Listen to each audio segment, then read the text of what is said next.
Hello everyone, welcome to Everything Arsenal. Let's get the latest transfer updates. We have the latest on Rodrygo, the latest on Kepa, the latest on Thomas Partey, and also, I wouldn't say an update on Gyokeres and Sesko. Let's just say the latest thing that has been said about Gyokeres and Sesko. So let's start with Thomas Partey and the latest on him. According to Court Offside, there is now an increased chance that Thomas Partey leaves Arsenal upon the expiry of his contract, with the two parties at an impasse. Arsenal are holding firm on plans to offer Partey the same salary, while the player wants a wage increase. Now, that will be problematic. I always felt like Thomas Partey was going to sign a new contract because obviously Jorginho's left. We've basically replaced him with Zubimendi, but Thomas Partey does not replace Thomas Partey. Now, there's 3 or 4 ways this could go. Obviously, we have midfielders. Declan Rice can play in the six. I feel like playing Declan Rice in the six most of the time, it's kind of holding him back because he's a very, very good player in terms of scoring goals and assisting and all that. That's not usually his task. The thing that we signed Declan Rice for is, to cover the midfield, but we've seen that he's a very, very good number 8. I feel like putting him in the six it takes away from him being in a number 8, unless we are signing players like Morgan, Rogers, and Eze to play in that position. Number 2, we have Merino as well, who can also play there. But as we've always said, Merino is better going forward. He's not really the best in terms of collecting the ball from the goalkeeper like Partey does in the number 6 position. But he's another player who we signed in that position, but we decided to push him a little bit forward. Now, the reason I wanted Partey to stay is because obviously he had a very good season. Obviously, because we need depth next season. If you sell Partey, feel like we'll need another signing in that midfield because, I don't want us to overplay Rice. I don't want us to overplay, Zubimendi when he comes in that position. And the second reason is, signing Zubimendi in that position without Jorginho and Partey, I would have wanted him to have someone there who was going to help him out, someone who's been in the Premier League for a lot of years. And Partey and Jorginho have both been in the Premier League for several years. So you'd have wanted someone to, help Zubimendi adapt in that position. Because the moment you let Partey go and you let Jorginho go, what you're doing is you're asking Zubimendi the moment he comes to the team from the first game. The fixtures are getting released tomorrow, by the way. Literally from the first game, you're asking Zubimendi to adapt right away, give us what Partey is giving us, give us what Jorginho is giving us right away from the first game. There's no waiting at all.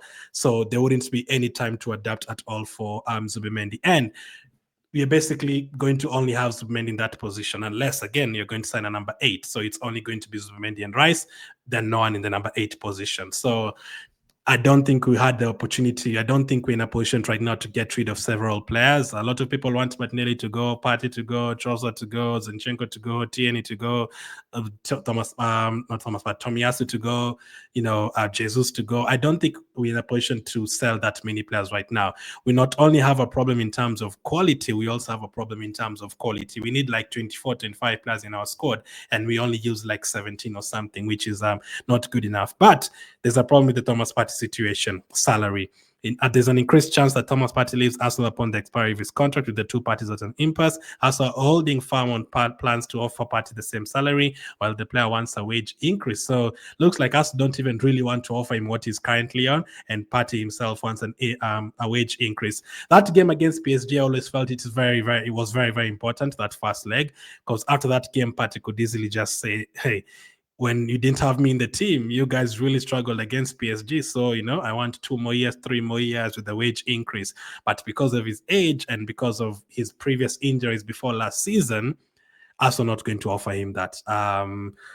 There's always the risk of, if you give him a 2-year contract, a 3-year contract right now, he might go back to the Partey who used to get injured a long time. Last season, he was able to stay fit the whole season. Ironically, when everyone else was getting injured, he's the only one who was able to stay fit.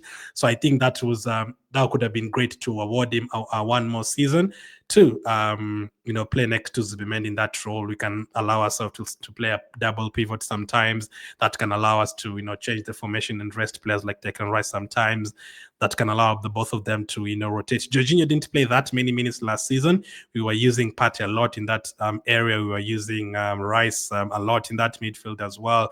Zubimendi would have been a great addition, but the moment you bring in Zubimendi and sell Partey and Jorginho, you're still lacking something in that midfield, unless you're going to get another attacking midfielder next to Zubimendi to allow Declan Rice to play in the 6. I don't think we're in a position to sell too many players. But the problem is, I was ready to offer Partey a 1-year contract, not really a 2-year contract. But if it's a wage increase, if he asks for 250,000 or something, he's not going to get that at Arsenal right now.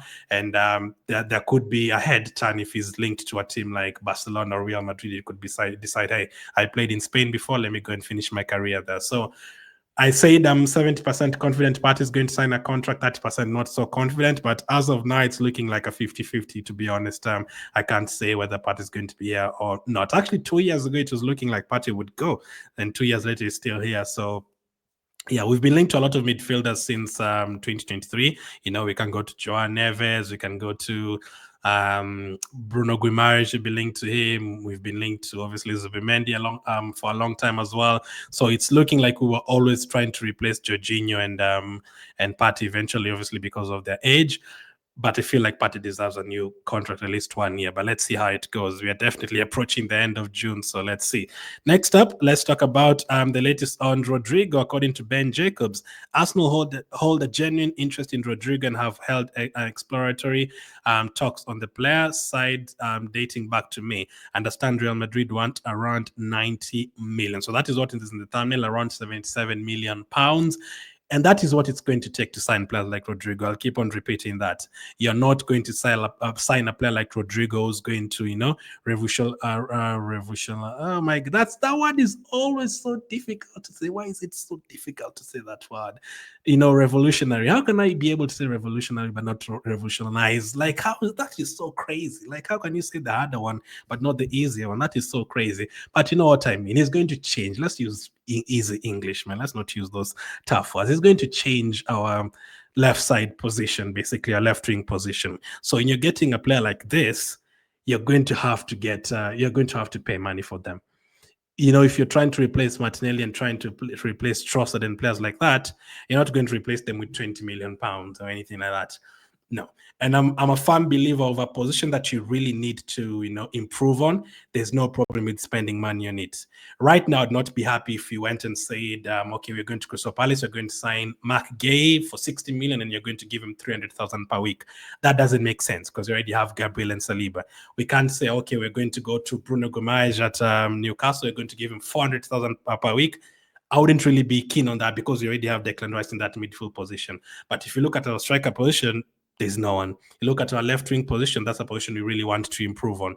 You have to pay the money to get players like that. You're not going to go and sign Rodrygo for 20 million, 30 million. You're going to have to pay money for those kind of players. And when Rodrygo is like, if today Madrid said, yep, we are definitely selling Rodrygo, you'd hear Bayern Munich one team, you'd hear Man City one team, you'd hear Liverpool one team, you'd hear, teams from Saudi Arabia one team. Is a player who would be linked by a lot of big teams. He's a player who's done it. He's won things for Real Madrid. He's a player who's versatile. He can play in both wings. He can even play as a striker. He did that for Madrid 2 seasons ago before Mbappe came in. He's a player who's he's young, but he's already experienced. He's been in and around, big games and all that. And on top of that, he's an international, plays for Brazil.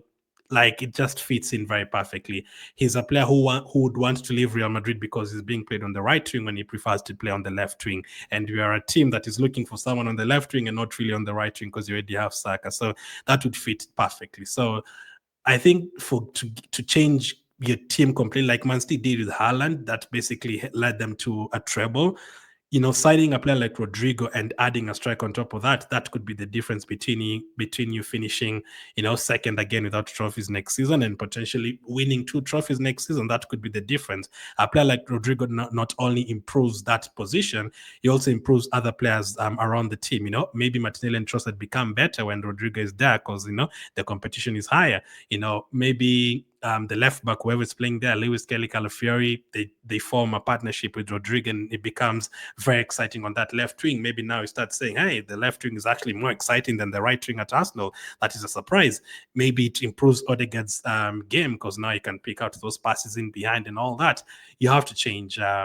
You have to pay a lot of money for players like this. I think our highest paid players are around 270,000 or something. If you look at Man City, they have Haaland on 500k. They had De Bruyne on 400 and something k. Look at Liverpool, Salah and Van Dijk over 400k. So those are the teams they're competing with. So if you're going to go to that level, you're going to have to pay at least 2 or 3 players that kind of money. Same applies to Saka and Saliba. If you want to keep those players who've done really good for you the last 5 years, you're going to have to pay money for them. You're not going to put Saka on 200,000 and Saliba on 180,000 and be satisfied with that for the next 10 years. No, you're going to have to keep on, improving the offers for them because they are worth it. So Rodrygo, you have to pay money for him, plus the wages as well. If you want a player like this, a game changer alongside Gyokeres or Sesko, those would be game changers. So 77 million is what I would expect you to pay for someone like him, not 40 million or 50 million. Next up, let's talk about Gyokeres and Sesko. According to Florian Plettenberg, Arsenal are currently not willing to pay the 80 to 100 million euros demanded by Leipzig for Benjamin Sesko. There has been no official offer from Arsenal yet. Arsenal and the players' camp remain in contact, but personal terms are not yet fully agreed. Arsenal are still monitoring Viktor Gyokeres. It will be crucial to see whether they can move for the verbally agreed 60 to 70 million euros, or his Sporting will demand more. So listen, if we end up getting Gyokeres for around 50 million pounds, that is a steal. If you end up getting, Sesko for 60, 70 million, then you've done a good job in terms of negotiating it, because there was a point where they said they want like 90 million.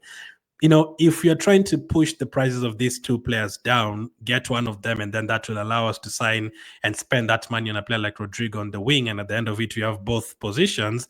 I'll be like, okay, that is good. We managed to negotiate the strikers' fee and wages so that we could get Rodrygo. But I don't want us to get ourselves in a position where, we're negotiating for Sesko and Gyokeres so much for the rest of the transfer window, and then we still don't end up getting a Leao or Rodrygo on the wing, and then we still end up, losing players like Partey and players like that, and Saliba doesn't sign a new contract. It would be too chaotic, and it would look like, we've messed up another transfer window. So far, with Gabriel signing a new contract and Zubimendi signing for Arsenal for, like 4 or 5 different installments for his fee, that is great. But you have to add to that with the striker that we need, with the winger that we need, with the backup goalkeeper that we need, with an extra midfielder that we need, our backup for Saka that we need, or and then obviously keep Saka, Saliba, Nwaneri, Lewis Kelly. We have to have a perfect window, because we've messed up like 3 windows in a row. Right now, you have to have a perfect window. It's not always you're going to have a perfect window. An 8 out of 10 window is okay. But because we've messed up the last 3 transfer windows, right now we are going to need a 10 out of 10 transfer window. That is just it. And, we've brought in a new director, and it feels like it's the last season for Arteta. Like, we have to simply have a 10 out of 10 transfer window. We can't mess it up again. Arteta himself knows that he can't mess it up, because the pressure would be even crazier next season if we end up once again without any trophies. So he definitely knows that. So he should be pushing for the signings that we definitely need. So let's see which one we end up getting. Again, no one knows who we are going to get between Gyokeres and Sesko. We just wait to see.